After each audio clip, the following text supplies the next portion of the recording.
Sejam todos bem-vindos ao canal Evangelhos Boas Novas de Deus. E hoje eu quero abordar mais um tema teológico, né? Falar sobre os apóstolos e a apostolicidade. Uma obra que eu vou deixar para vocês como referência, uma indicação para vocês estudarem essa temática, já que eu vou aqui trazer somente uma introdução, será um vídeo mais para que conscientize, que aborde o tema, né? Mas cabe a vocês, né, procurarem uma profundidade maior, estudar essa temática, né, de uma forma mais profunda. E antes de eu apresentar o vídeo, também o vídeo ele tem também o intuito de trazer uma orientação, já que nós vemos hoje uma diversidade de apóstolos, né? Tem até um irmão, essa história que é bem interessante, que se congregava no mesmo setor. A Assembleia de Deus ela é dividida por setores. Normalmente um setor ele abarca em torno de 6 congregações, né? 5 congregações normais e uma que se chama polo, né? Se você não é da Assembleia de Deus, para que você entenda, que é como se fosse a sede e as outras subordinadas a essa sede. E dentro do setor onde eu me congregava tinha um irmão chamado Gilmar. Como vocês não conhecem, não é bem uma quebra de ética. E ele saiu da Assembleia de Deus e ele hoje se denomina apóstolo, se denomina de apóstolo, né? Traz o título Apóstolo Gilmar. Então assim, eu acho isso interessante, né? Mas as pessoas, é um título que dá a entender um grau de superioridade, né? Auxiliar de trabalho, diácono, né? Presbítero, reverendo no caso da presbiteriana, bispo no caso da Igreja Universal, da Igreja Católica também, bispo e o Papa. E no caso, aí acima de todos esses títulos, né? O próprio título de apóstolo. Então, o objetivo do vídeo é exatamente esse, né? Que a gente esclareça essa temática, né? Esse termo teológico e traga luz a esse tema para a sua vida. O livro que eu deixo de recomendação é esse livro aqui do Augusto Nicodemos, Apóstolos, né? Nicodemos ele vai abordar desde o significado do termo apóstolo, né? Até os 12, Paulo, né? Outros apóstolos também na Bíblia, né? E a ideia dos continuadores da obra apostólica, né? E ele vai abordar os apóstolos da era moderna, né? Da restauração apostólica, né? Como o Peter Wagner, Rony Chaves aqui no Brasil, né? A Nova Reforma Apostólica e dentre outros. Então assim, recomendo muito o livro do Nicodemos. O Nicodemos é o papa do cristianismo protestante, né? Então merece respeito. Então vamos lá. Apóstolo e apostolicidade é o tema do vídeo. Primeiro vamos entender o termo apóstolo no grego, né? O grego era a língua, o inglês da época de Jesus, ali, né? Da época dos apóstolos também. E essa palavra, né? Apóstolos, né? E aí primeiro vamos entender o sentido. O que é um apóstolo, né? O que é um apóstolo? Nós ouvimos falar hoje, né? Nesse novo movimento da restauração apostólica, né? E quem é, na verdade, o que é um apóstolo, né? Um apóstolo é um mensageiro, o significado é um emissário, um enviado, um mensageiro. Jesus, ele escolheu os apóstolos, né? E Jesus tinha vários discípulos, né? Como nós sabemos. E dentre seus muitos seguidores, ele escolheu uma quantidade de 12 apóstolos. 12 apóstolos. E aí, ele escolhe 12 dentre os seus discípulos. E aí Jesus os designou como apóstolo. A base bíblica para o apostolado a partir de Cristo é Mateus capítulo 10, versículo 2 ao 4, que diz assim: estes são os nomes dos 12 apóstolos, né? Aí, Pedro, André, Tiago, João, Filipe, Bartolomeu, Tomé, Mateus, Tiago, filho de Alfeu, Tadeu, Simão Cananeu e Judas Iscariotes, que foi o traidor, né? Que traiu Jesus. Já no texto de Marcos capítulo 3 e o versículo 14, diz assim: então designou 12 para que estivessem com ele e os enviasse a pregar. Então aqui nós temos algumas observações feitas pelo próprio texto de Marcos, né, com referência aos apóstolos, né, que ele designou esses 12, né, do qual ele chamou de apóstolos, e para que esses 12, duas coisas, estivessem junto com Jesus e fosse enviado por Cristo para levar a mensagem do Evangelho, a mensagem do reino de Deus. No texto de Lucas, mais precisamente em Lucas, no capítulo 6 e o versículo 14 ao 16, no caso, vai ter uma semelhança com Mateus. No entanto, diz assim o texto, versículo 13: depois do amanhecer, chamou seus discípulos e escolheu 12, dentre eles, aos quais também chamou de apóstolos, né? E aí vem a lista: Pedro, André, Tiago, João, Filipe, Bartolomeu, Mateus, Tomé, Tiago, filho de Alfeu, Simão Zelote, Judas, filho de Tiago, e Judas Iscariotes, né? Iscariote, que foi o traidor, como eu disse já anteriormente. E aí vem a questão. Eu vou abrir aqui o texto em Atos dos Apóstolos, no capítulo 1, que nós sabemos que Judas ele traz Jesus e depois ele tem um momento de remorso e tira a própria vida, ele se mata, né? Ele tira a própria vida. E nós vamos ver o seguinte, com referência à morte de Judas Iscariote, o texto diz o seguinte: vai haver a descrição, né, de que da traição, né? Veja o que Pedro disse, né?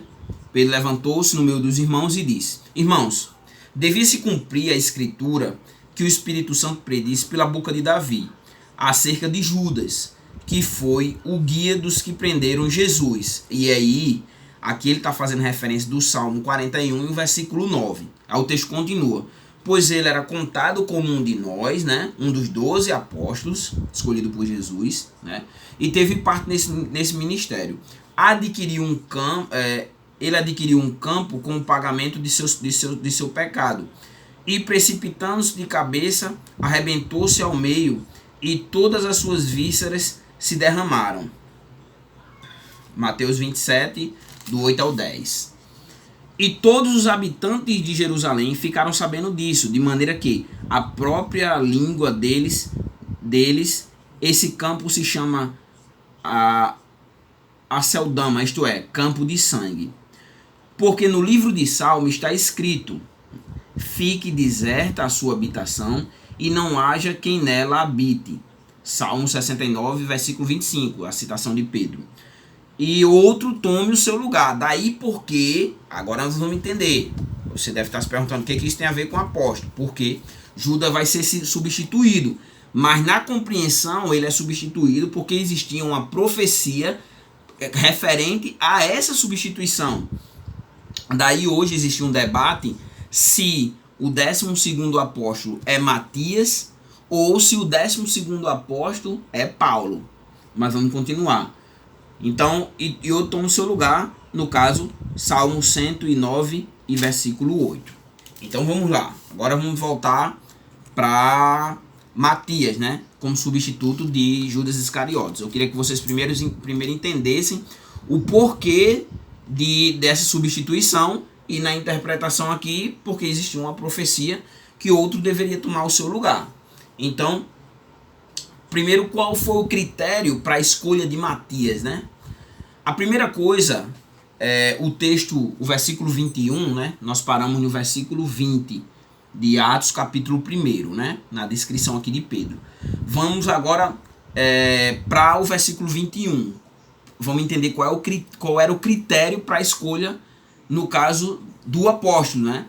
E se hoje esse critério se aplicaria a essas pessoas que se dizem apóstolos, se qualificam como apóstolos, né? No sentido dos 12 aqui. Estou falando no sentido dos 12, não de enviados, né? Porque vai haver a interpretação como apóstolos, como esses que eram enviados para levar a mensagem, né? E aí se consideravam apóstolos. O que a gente está falando aqui é apóstolo no sentido a partir de Cristo ter escolhido e designado 12 apóstolos com missões específicas. E aí o critério para a escolha de Matias, né, vai nos fazer entender o porquê hoje nós não temos apóstolos como esses 12 apóstolos, né? Por quê? O critério é Atos capítulo 1, versículo 21. Ter convivido com eles, né, todo tempo em que o Senhor andou entre nós. Então, conviveu ali diante de tudo que aconteceu, né, enquanto o Senhor estava no meio. Primeiro critério, ter convivido, né? O segundo critério aí ele coloca aqui, ele vai agora, o versículo 22 de Atos capítulo 1, ele vai especificar o tempo. E aí ele vai dizer assim, chegando desde o batismo de João, né? Lembre que João batizava para o arrependimento, e o próprio Jesus foi ser batizado por João, inclusive João não quis batizar, né? Mas Jesus disse que ele deveria fazer, e aí ele batiza Jesus, até o dia em que dentre nós ele foi elevado aos céus. Então todo o ministério de Jesus durante os 3 anos, até o momento que ele é elevado aos céus, do batismo para o início do seu ministério até o momento dele ser elevado aos céus. E aí agora nós vamos entender qual era o objetivo da escolha de Matias. Qual era o objetivo? E aí o objetivo era o quê? Versículo 22 ainda. Se torne conosco testemunha da sua ressurreição. Então, eu pergunto, tem como hoje alguém, né, ser denominado como apóstolo, como os apóstolos de Cristo? Não tem. Por esses critérios. Primeiro, não viveu no tempo de Jesus, né? Não pode ser uma testemunha ocular de ter visto tudo, né?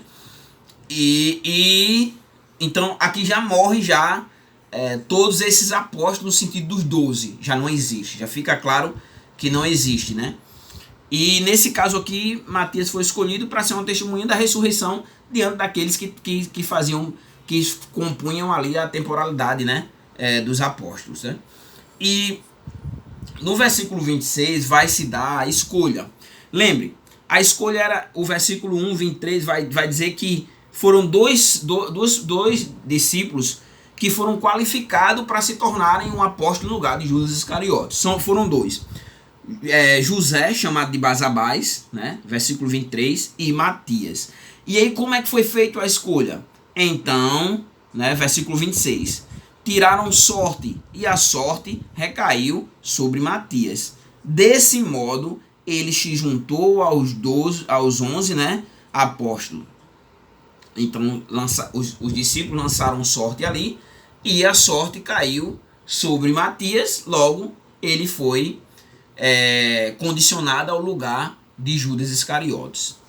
E aí agora nós vamos ao último apóstolo no conceito dos 12, né?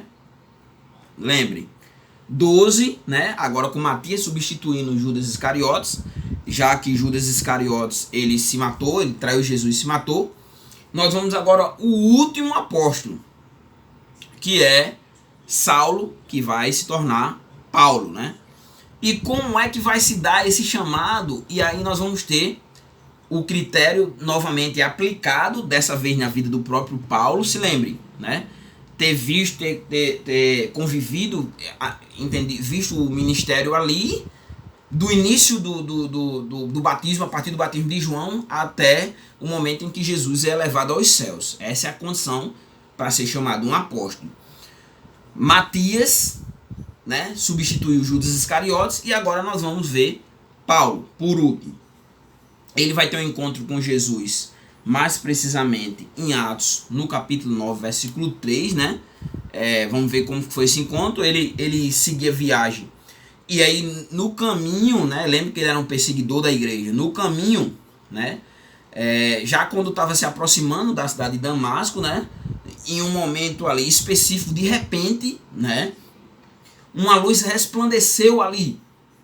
A luz resplandece, né? A luz vinda do céu, versículo 3 do capítulo 9 de Atos, resplandece, e ali o que acontece, né? Cerca o apóstolo Paulo e ele cai por terra, capítulo 9, versículo 4, né? E aí vai se ter um diálogo entre Jesus e Paulo. Primeiro Paulo, Jesus vai questionar a Paulo o porquê daquela situação. E aí Jesus vai dizer assim, ainda não era Paulo, então Saulo, de Tarso, né? Saulo, Saulo, por que você me persegue? Então, veja, ele caiu, ele ficou ali, uma luz o cercou, e o resplandeceu, ele cai por terra, e ali Jesus pergunta a ele, né, por que ele perseguia ele. Mas Paulo, né, ele não sabia que era Jesus, ele não tinha consciência de que aquela situação ali que ele viveu, a revelação do transcendente, do próprio Deus, Jesus, né? Para nós cristãos, Jesus é Deus. Então, a revelação ali diante de Cristo, e ele não sabe quem é Cristo. E aí ele vai falar exatamente isso, 9 versículo 5. Quem és tu, Senhor? Ele não sabia que era Jesus, né? No entanto, ele perseguia a igreja, ele estava perseguindo o povo de Deus. E aí Jesus vai se revelar a Paulo de uma forma agora clara, né? Há uma manifestação, uma revelação, né, progressiva, e agora ele vai se revelar ao apóstolo Paulo de uma forma direta. E ele vai se identificar. Eu sou Jesus, a quem você persegue. Acabei de perguntar a você por que você me persegue, e agora eu estou dizendo quem sou eu. Sou Jesus. E aí Jesus vai dar as coordenadas para ele. Versículo 6. Levante e entre na cidade, né? Lá te será dito o que você precisa fazer. E nós sabemos que quem vai ao encontro de Paulo contra a vontade, a princípio, é Ananias, né? Um certo discípulo, como o texto aqui relata, né?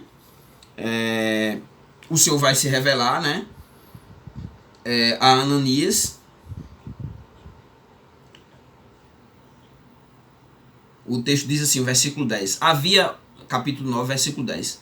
Havia em Damasco certo discípulo chamado Ananias. O Senhor lhe disse numa visão, Ananias. E ele respondeu, eis-me aqui, Senhor. E ele respondeu, levante e vai até a rua chamada direita, né? E procura na casa de Judas, um homem de Tarso chamado Saulo. E ele está orando agora nesse momento. Lembre, Paulo era fariseu, tinha uma comunhão com o transcendente. Agora Jesus se revela a ele, e ele vai entender que Jesus era o Messias que o Antigo Testamento apresentava, fazia referência, o próprio Cristo. E aí Jesus vai dizer exatamente isso. Ele está orando, né? E viu numa visão um homem chamado Ananias entrar e pôr-lhe as mãos para que recuperasse a vista. Ananias vai questionar Jesus. Ele vai dizer, Senhor, ouvi de muito acerca desse homem, quantos males tem feito aos teus santos em Jerusalém, e aqui está autorizado pelos principais sacerdotes, no caso lá em Damasco, para prender todos que invocam o teu nome. E aí Jesus, ele vai apresentar agora a missão do apóstolo Paulo. Qual seria a missão de Paulo, né? Como um dos 12 apóstolos. E aí ele diz o seguinte, Jesus diz o seguinte para Ananias, vá lá, porque ele é para mim um instrumento. Veja, o apóstolo Paulo era agora um instrumento, além dos 12 que o Senhor já tinha escolhido, né? E para que ele seria esse instrumento? para levar o meu nome perante, primeiro, os gentios, né? Daí Paulo, seu apóstolo dos gentios, reis e israelitas. E o apóstolo Paulo fez muito bem isso, levou o evangelho ao alcance dos gentios. E aí vem um questionamento, né? Que qual seria o preço dessa missão para Paulo? Versículo 9, o capítulo 9, versículo 26 vai dizer assim: pois eu lhe mostrarei o quanto é necessário sofrer pelo meu nome, como apóstolo. Agora eu quero ler aqui um texto para vocês, para a gente comparar com os apóstolos de hoje. E aí a gente vai fazer uma referência, eu vou aqui abordar algumas coisas também sobre o apostolado, antes de finalizar o vídeo. Mas eu queria ler esse texto aqui, né? Se lembra que o Senhor disse que ele ia sofrer pelo nome dele. E aí, em 2 Coríntios, no capítulo 11... 2 Coríntios capítulo 11... e o versículo 24 até o 27 diz assim.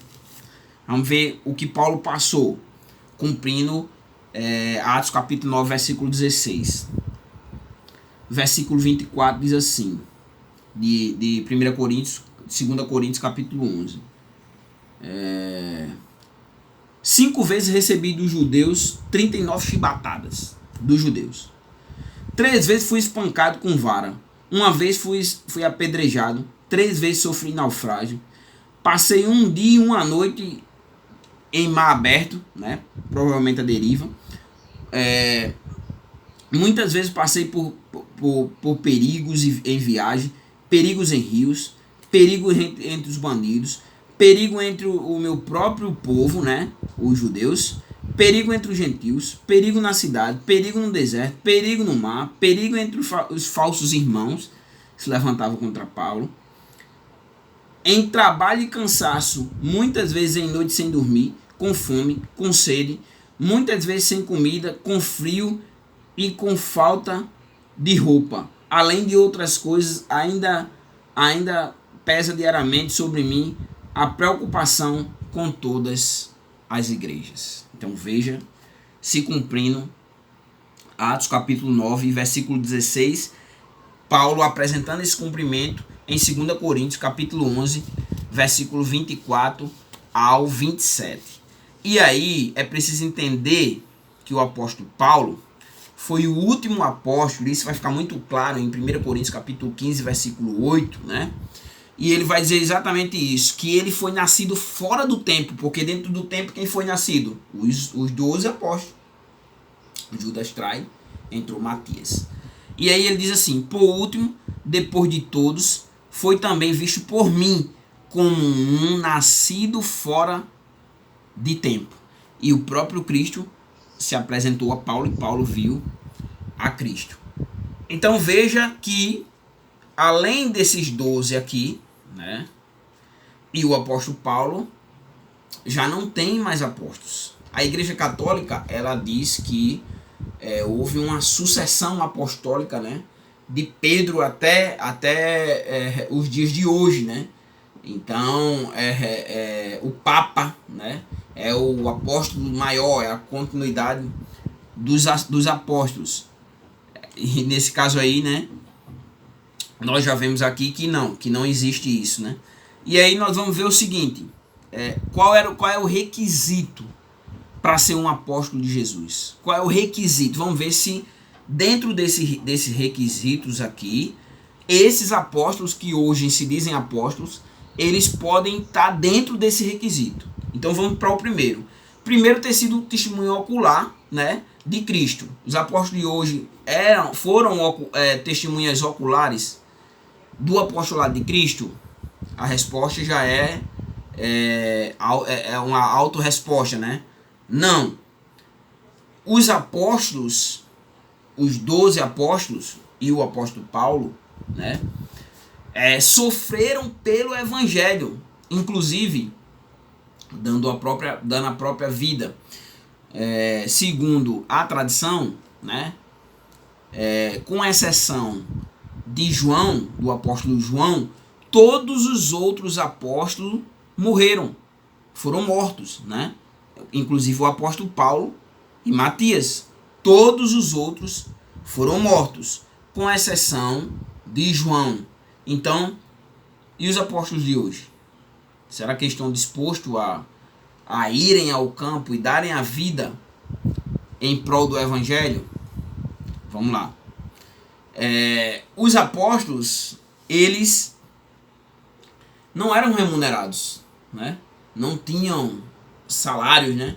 Você vê muito bem isso na vida do próprio apóstolo Paulo, que fazia tendas, né? O apóstolo Paulo fazia tendas para sobreviver, né? Então, os apóstolos não viviam em prol da ganância, né? Inclusive, não tinham grandes somas em dinheiro, propriedades e até fazendas, né? Com muitas cabeças de boi. Imagine, isso vai exatamente contra os ensinamentos de Jesus, que ensina exatamente o contrário dessa compreensão teísta, não teísta, mas uma concepção do da riqueza aqui na terra. O próprio Jesus ensinou isso. Não ajunteis tesouro na terra, onde a traça e a ferrugem consomem, e onde os ladrões minam e roubam, né? Mas devemos ajuntar tesouro aonde? No céu. Então, o que fica compreendido? Os apóstolos de hoje, que são ricos, né? Que têm milhares de dinheiro e nunca, talvez tenha ido até o campo missionário e dar a sua vida em prol da causa do evangelho, né?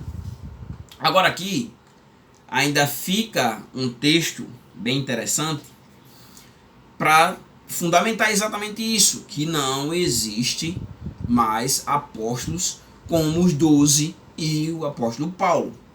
Mais uma, os apóstolos eles lançaram, né, as bases da doutrina da igreja. É isso que você vai ver exatamente em Atos, no capítulo 2, versículo 42. O texto diz assim: e perseveravam na doutrina dos apóstolos. O apóstolo Paulo, ele escreveu quase todo o Novo Testamento. O apóstolo Paulo. As cartas, as epístolas, né, doutrinárias, né? Pedro também escreveu, Judas também escreveu, Tiago também escreveu, Mateus escreveu o Evangelho, né? Então, os apóstolos, eles eram doutrinadores, né? Eles traziam o alicerce da doutrina, né? A compreensão da mensagem de Cristo, né? E eles também foram chamados diretamente, né, o outro ponto, pelo próprio Jesus, e sendo Paulo o último, né, a quem o próprio Jesus disse, deu a resposta ao apóstolo Paulo, como nós vimos anteriormente: eu sou Jesus, a quem você persegue, chamado do apóstolo Paulo, né? No caso de Matias, conviveu ali desde o início do batismo de João até o momento em que Jesus foi elevado aos céus. E aí aqui eu quero concluir com quatro compreensões, né? Podemos dizer que as conclusões. Primeiro, só existiram 12 apóstolos mais o apóstolo Paulo, biblicamente falando, né? Biblicamente falando, com autoridade apostólica. Biblicamente falando, os 12 mais o apóstolo Paulo. Segundo, os apóstolos de hoje, né, usam o título de apóstolo com o intuito de se autopromoverem. E não, como você não vê os apóstolos fazendo uso do título no intuito de uma autopromoção. Mas os apóstolos de hoje usam esse título com o intuito de uma autopromoção, né? E aí vem outra coisa também. Aqui nós podemos observar o seguinte, fazer uma observação, mais uma aplicação, né?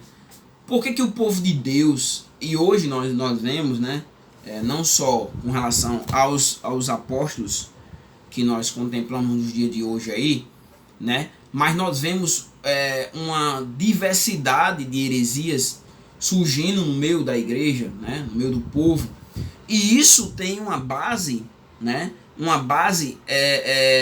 exatamente em cima da ignorância dos irmãos. E aí vem um questionamento: por que o povo de Deus perece? Por que o povo de Deus é enganado? Por que o povo de Deus é levado por ventos de doutrina? Por quê? A resposta é: porque não crescem na graça e no conhecimento. Porque muitas vezes, né, nós terceirizamos o evangelho. O que isso quer dizer, né? Uma terceirização. A gente não vamos nós mesmos, né, crescer nessa graça, no conhecimento. Até mesmo dentro das igrejas pentecostais, um grande mal é bater em quem estuda, bater no conhecimento, né? Porque na compreensão do meio pentecostal, não de uma forma, não podemos de uma forma generalizada, mas de uma forma sintética, sim, né? Ou de uma forma parcial, sim. O que nós vemos, né? Quem estuda é mal visto, quem faz teologia é mal visto, né? Aquele irmão esfriou, não era assim, mas a teologia não esfria ninguém. O que a teologia faz vamos dizer assim, você está com óculos, né? Quando aceita Jesus, o seu óculos, você tem uma visão. No entanto, o que acontece, né? Você precisa estar sempre limpando o seu óculos para que ele fique sempre com a visão nítida, né? Já não mais fica embaçado como quando você estava debaixo do pecado. Mas você tem a oportunidade de limpar o seu óculos. E como é que eu limpo o meu óculos quando ele está querendo manchar?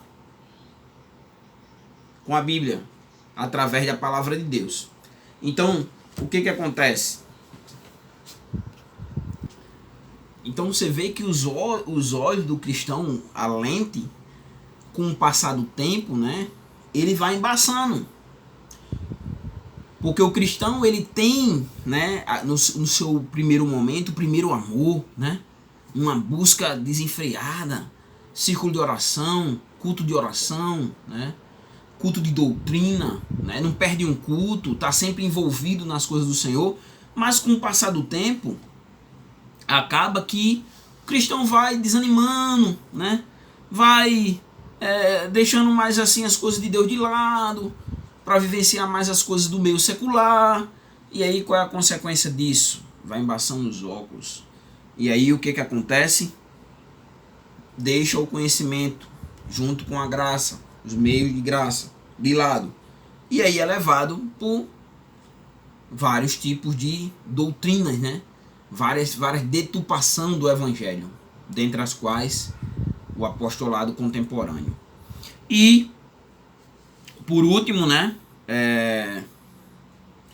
nós devemos ser gratos a Deus, né, pela vida dos apóstolos, né, por esses homens que foram a base, né, não a ponto de idolatrar, como acontece com a Igreja Católica, né, com as imagens, né, mas olharmos a vida deles como exemplos para a nossa vida, né, louvarmos a Deus pela vida de cada um deles, pela conduta que eles tiveram, né, de levar a mensagem do evangelho, de serem fiéis, né, até a morte, né, de morrerem, né, como no caso de Pedro, pedir para ser morto numa cruz de cabeça para baixo, porque não se achou digno, segundo a tradição, de ter uma morte semelhante à de Cristo, né, e é crucificado.